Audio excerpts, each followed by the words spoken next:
दोस्तों नमस्कार। मैं हूं एक लेखक, मेरा नाम है विजय कुमार पाल और हम शुरू करते हैं अपने प्यारे नुन्नू के नाम से ये वीडियो। जो नुन्नू हमारा बहुत ही प्यारा प्यारा प्यारा प्यारा है हमारे घर का।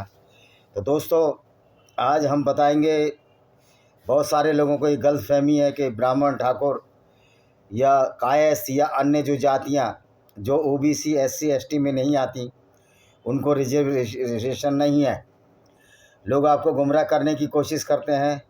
सर्वश्रेष्ठता का अहंकार दिमाग में उनके भरा हुआ है, लेकिन वास्तव में जनरल कास्ट के लिए भी 10% रिजर्वेशन है। और जनरल कास्ट के लिए जो 10% रिजर्वेशन है उनकी आबादी से थोड़ा कम हो सकता है, लेकिन जो 40% हिंदू आबादी है उसके लिए सिर्फ 27% अब रिजर्वेशन है। और हिंदू जो पिछड़ों में हिंदू हैं उनको 27, यानी कि उनको उनकी आबादी 40% जो आबादी है उससे 19%, 19% रिजर्वेशन कम मिल रहा है। लेकिन जो जनरल कास्ट थी, जो पहले अंडर रिजर्वेशन नहीं थी मोदी सरकार से पहले, उनको 10% रिजर्वेशन मिल रहा है, जबकि उनकी आबादी 12-13% है। यानी कि वो 2-3% अपना लॉस कर रहे हैं, जबकि ओबीसी 17 कितना है इनका 19% लॉस कर रहे हैं।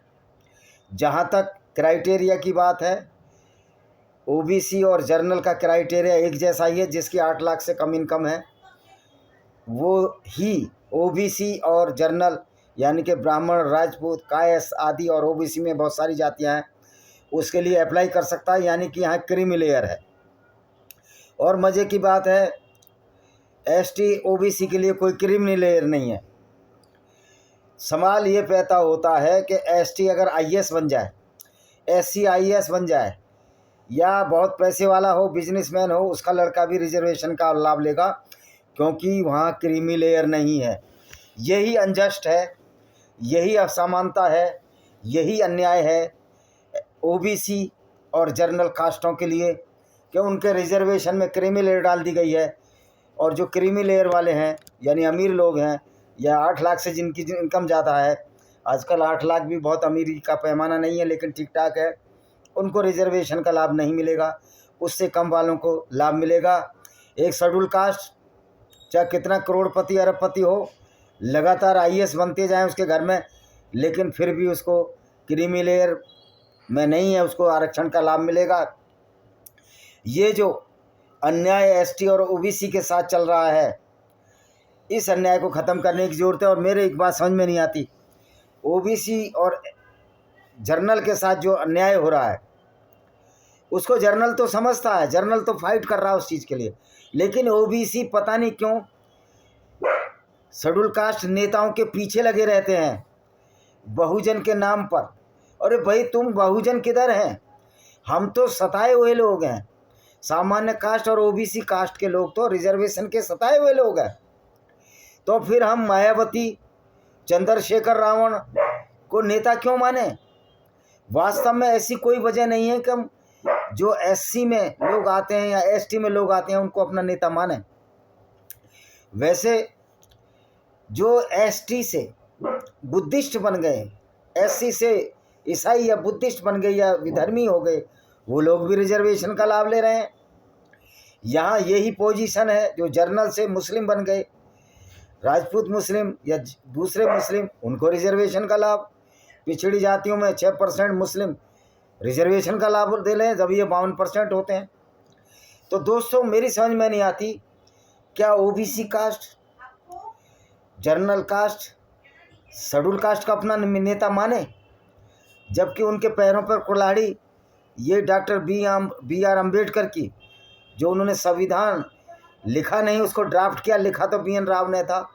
इतनी असमानता दी कि एससी एसटी के लिए कोई क्रीमी लेयर नहीं, उनको कहते हैं कोई सताए हुए लोग हैं, उनका सोशल स्टेटस खराब है, उनको इंटरव्यू में फेल कर देंगे। मैं पूछना चाहता हूं, जिनकी 8 लाख से ज़्यादा इनकम है, वो तो एक बाउंड्री लाइन होगी, तो डिमार्केशन हो गई, 15% लेना ही है, 7.5% उनको देना ही है एसटी को। तो फिर ये ओबीसी और सामान्य जातियों के लिए, ओबीसीयों में गुजर भाई भी आते हैं, जो बड़े राम कुमार भाटी जो समाजवादी का प्रवक्ता है, और अखिलेश यादव जो पीटीए पिछला दलित अल्पसंख्यक नाम की एक फैलेसी चला रहा है, एक बहरूपियापना चला रहा है, मैं उससे पूछना चाहता हूँ कि पिछड़ा दलित के साथ क्यों जाए, दलित को नेता क्यों माने, जबकि दलित को तो क्रीमी लेयर नहीं है और पूरा आरक्षण मिल रहा है, और ओबीसी और जर्नल को उनकी आबादी के हिसाब से पूरा आरक्षण भी नहीं मिल रहा। फिर मायावती को क्यों नेता माने, चंद्रशेखर रावण को मैं नेता क्यों माने? जो ओबीसी चंद्रशेखर रावण को और मायावती को या काशीराम को अपना नेता मानते हैं, वो सर्टिफाइड अज्ञानता के भंवर में फंसे हुए हैं, मूर्खता की पराकाष्ठा को पार कर चुके हैं। दलित नेताओं ने कभी कहा है कि जर्नल को और ओबीसी को उनकी आबादी के आधार पर आरक्षण मिले? तो दोस्तों, आपको समझना चाहिए कौन आपका हितैषी है, कौन आपका शुभचिंतक है। दलित नेता कभी भी ओबीसी और जर्नल के हितैषी नहीं हो सकते। आज समाज को इसको समझने की ज़रूरत है, और सामान्य जो अब जिनको 10% इकोनॉमिक वीकर सेक्शन को आरक्षण मिला है, इसलिए ओबीसी के वीकर सेक्शन जिनकी 8% 8 लाख से कम इनकम है, उनको आरक्षण मिला है। उनको ये समझने की ज़रूरत है कि दलितों को हम अपनी लीडरशिप क्यों दें, उदित राज को हम अपना लीडर क्यों माने, रामविलास पासवान के बेटे चिराग पासवान को अपना लीडर क्यों माने। कोई आवश्यकता नहीं है इनको लीडर मानने की। क्यों? इन्होंने कुछ ऐसा ही किया ही नहीं है हमारे लिए, न भीमराव अम्बेडकर ने किया है। एक मूर्ख मेरे को बोल रहा था, सुशील नाम का मूर्ख, कि बाबा साहब ने आपको पढ़ने का सिखाया। वो बाबा साहब हमारे आइडियल ही नहीं है। हमारे आइडियल तो देवी अहिल्याबाई होलकर, शिवाजी राजे, राणा सांगा हैं। क्या ये सारे अनपढ़ थे? भीमराव अम्बेडकर से पहले सारे अनपढ़ थे। मैं मानता हूँ ये छुआछूत हुआ लोगों के साथ, लेकिन वैदिक सनातन धर्म में तो कोई छुआछूत थी नहीं। तो फिर जिन लोगों ने छुआछूत किया वो तो राक्षसी प्रवृत्ति के लोग हैं। वो सही मायने में सनातन वैदिक धर्म ही नहीं है, चाहे वो किसी भी जाति के हों, चाहे वो ब्राह्मण हो, बनिया हो, ठाकुर हो, पाल हो, यादव हो, जो भी XYZ जितनी भी जाति हैं, अगर छुआछूत मानती हैं तो सही मायने में उनको सनातन वैदिक धर्म की समझ ही नहीं है। वो अज्ञानी है और मूर्खता की पराकाष्ठा को पार कर चुके हैं। और RSS में ऐसे मूर्ख और अज्ञानी मैंने शाखाओं में जाते देखे हैं, जो जातिवाद फैलाते हैं और फिर कहते हैं कि हिंदू एक हो जाओ। ये हिंदू एक कैसे होगा? जब तक हिंदू पाखंडों में उलझा रहेगा, हिंदू ऊंच नीच मानता रहेगा, ये एक कैसे होगा? और फिर इस आधार पर जब आरक्षण में भी भेदभाव है सामान्य जाति और ओबीसी जातियों के लिए, तो ये भेदभाव हमेशा रहेगा। तो फिर हम मायावती और चंद्रशेखर रावण को और अद्वित राज को, जो भी ओबीसी और जर्नल अपना नेता मानता है, वो अपनी मूर्खता की पराकाष्ठा पार किए हुए पता नहीं कितना गांजा कितने टन गांजा पीकर वो इस तरह की बातें करता। और अखिलेश यादव को ये मालूम नहीं है कि किस तरह पिछड़ों के साथ और सामान्य जर्नल कास्ट के साथ आरक्षण के नाम पर उनके साथ अन्याय हो रहा है। उस अन्याय के लिए आपको बोलने की आवश्यकता है। तो किसी भी ओबीसी को और जर्नल को, किसी भी पिछड़े और आदि किसी भी SC ST को अपना नेता मानने से पहले 100 बार सोचना चाहिए। वास्तव में हमारे हकों पर डाका डाला जाता रहा है, लेकिन कोई बोलने को तैयार नहीं है। एक IAS शेड्यूल कास्ट का बेटा IAS का एग्ज़ाम दे सकता है, लेकिन एक ओबीसी और जनरल का बेटा अगर IAS बन गया या क्लास 2 अफसर में चला गया तो उसकी संतानें ओबीसी या जर्नल का लाभ नहीं उठा पाएंगी, क्योंकि वो क्रीमी लेयर से बाहर हो चुके हैं। तो क्या शेड्यूल कास्ट में सारे ही गरीब हैं? सबकी 8 लाख से कम इनकम है। आदिवासियों की सबकी 8 लाख से वार्षिक इनकम कम है। अगर तुम ऐसा सोचते हो तो तुम्हारी इनकम कम है तो वास्तव में तुम दरिद्र ही रहोगे, क्योंकि आपकी सोच जब नेगेटिव हो जाती है तो आपको आगे बढ़ने के अवसर नहीं मिलते। आप कमज़ोर हो जाते हैं, कायर हो जाते हैं, पढ़ना लिखना छोड़ देते हैं। आरक्षण की बैसाखी हमारे दलित भाई और आदिवासी भाइयों को कमज़ोर और निस्तेज कर रही है। और आरक्षण की बैसाखी ओबीसी और जर्नल को जो 10% 27% मिला है उनको निस्तेज कर रही है, और आगे आने वाली पीढ़ियां हमारी बर्बाद हो जाएंगी। भविष्य बहुत अच्छा नहीं है।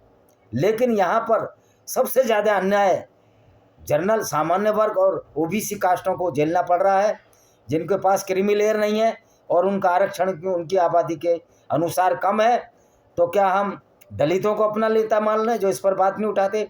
चंद्रशेखर रावण हमारा नेता कैसे हो सकता है? ये सामान्य वर्ग और ओबीसी जातियों को सोचने की जरूरत है। हमारे लीडर वही हो सकते हैं जो हमारी बात करेंगे। तो मायावती, चंद्रशेखर रावण को जो ओबीसी या सामान्य लोग अपना नेता मानते हैं, वो अपने लोगों को धोखा दे रहे हैं, मूर्खता की पराकाष्ठा को पहुंच चुके हैं। ऐसा लगता है टनों गांजा पीकर वो रहते हैं, उनको वास्तविकता का कोई आभास नहीं है, एक आभासी दुनिया में रहते हैं। वो दुनिया जो उनकी बनाई हुई है, वो built castle in the air हवाई किले बना रहे हैं। और मायावती बहन जी के पीछे, चंद्रशेखर रावण जैसे के पीछे जो अराजकता फैला रहा था, चंद्रशेखर और मायावती ने भी बहुत सारी अराजकता फैलाई। अब इनकी औकात सामने आ गई है, एक एमएलए बचा है। और शेड्यूल कास्ट की लीडरशिप हम क्यों माने? ये तो अपनी कहीं सीट जीत नहीं सकते अपने दम पर। लीडरशिप उसकी मानी जाती है जिसकी आबादी ज़्यादा हो, जो सक्षम हो, जो पढ़ा लिखा हो। इस मायने में शेड्यूल कास्ट से ज़्यादा जर्नल और ओबीसी ज़्यादा सक्षम है। तो लीडरशिप सक्षम व्यक्ति की होती है या उस व्यक्ति की होती है जिसका समाज अपने दम पर एक सीट नहीं निकाल सकता? आदिवासियों का रिजर्व अगर सीट ना हो, शेड्यूल कास्ट की रिजर्व सीट ना हो, ये एक सीट नहीं निकाल सकते। वो एक अलग चीज़ हो गई। चलो सीट निकाल रहे हैं, अच्छी बात है, इनको रिजर्वेशन, इनको रिप्रेजेंटेशन मिल रहा है, लेकिन क्या ये लड़े हैं कभी ओबीसी और जर्नल के हितों के लिए? कभी नहीं लड़ेंगे। बल्कि ये तो गालियां देते रहते हैं। ये तो कहते हैं ओबीसी तो राम के और उसके पाखंड में उलझे रहते हैं। तो क्या तुम पाखंडी नहीं हो? तुम बुद्धिस्ट बन गए तो फिर तुम शेड्यूल कास्ट कहाँ रह गए? और तुम बुद्धिस्ट और नौकरियां तुम शेड्यूल कास्ट के नाम से रह रहे हो। ईसाई बन गए आदिवासी, वो नौकरियां आदिवासी के नाम से रह रहे हो। तो जो तुम में धूर्तता की जो पराकाष्ठा भरी है, तो तुम धूर्त नहीं हो। लेकिन हाँ, जर्नल कास्ट और ओबीसी कास्ट सामान्य तौर पर मूर्ख है, क्योंकि वो इस पेज को, इस कड़ी को समझ नहीं पा रहे। और मायावती और चंद्रशेखर रावण की जय जयकार मचाए हुए हैं। भाई शेड्यूल कास्ट वोटों से ना ओबीसी जीत सकता ना जर्नल जीत सकता, फिर इनकी जय जयकार क्यों? इनकी लीडरशिप क्यों? ये तो हमारे हितों के लिए कभी नहीं लड़े। फिर अम्बेडकर हमारे आदर्श क्यों? हमारे आदर्श अम्बेडकर क्यों होंगे? अम्बेडकर से भी पहले क्या ये राजा महाराजा पढ़े लिखे नहीं थे, अनपढ़ थे? और अम्बेडकर की तो सारी थर्ड डिविजनर है वो। उसने ऐसा क्या कर दिया, उसने संविधान भी नहीं लिखा। अब तो ये साबित हो गया है। तो हम ओबीसी और जनरल कास्ट वालों को समझना होगा कि हमारी लीडरशिप, हमारी लीडर मायावती नहीं हो सकती, चंद्रशेखर रावण नहीं होते। हमारे लीडर अपने सामान्य और ओबीसी हो सकते हैं। और ये ओबीसी को जो 93 से पहले सामान्य जाति में आते थे, ये दलित नेताओं की काटने की चाल है, उनको मूर्ख बनाकर। और बहुजन के नाम पर दलित मायावती और चंद्रशेखर रावण नेतागिरी करे, ये नहीं हो सकता। ना तो ओबीसी मूर्ख है, ना सामान्य वर्ग वाला जो अब रिजर्वेशन के कैटेगरी में आ गए वो इतना मूर्ख है। आशा है कि ये वीडियो आपको समझ में आएगा, आप अपने ज्ञान और विवेक का इस्तेमाल करेंगे और मायावती और चंद्रशेखर रावण की लीडरशिप को मानने से इनकार करेंगे। लानत है अगर हम चंद्रशेखर और मायावती को लीडर माने, जो कि हमारे हितों की कभी बात कर ही नहीं सकते। तो अम्बेडकर ने कौन सी बात की थी? और फिर ओबीसी में जो जातियाँ आती हैं उनके तो राजे महाराजे रहे, सबके राजे महाराजे रहे, जर्नल वालों के राजे महाराजे रहे। फिर तुम कैसे पिछड़े हो? और फिर क्यों तुम उनकी लीडरशिप कर रहे हो जो जातियों के नाम पर हमको डिग्रेड करने की कोशिश कर रहे हैं, उन जातियों को डिग्रेड करने की कोशिश कर रहे हैं जिनके राजे महाराजे रहे। हम क्यों बहुजन हैं? हम तो बहुजन नहीं है। हमारे तो लोगों ने राज किया है, जाटों ने, गोल्डरियों ने, गुजरों ने, अहीरों ने, राजपूतों ने, पासियों ने तो राज किया है। तो फिर हम इनकी लीडरशिप क्यों माने? ये हमको सोचना होगा। इसी के साथ हम इस वीडियो को विराम देते हैं। वंदे मातरम, जय हिंद, आपका दिन शुभ हो।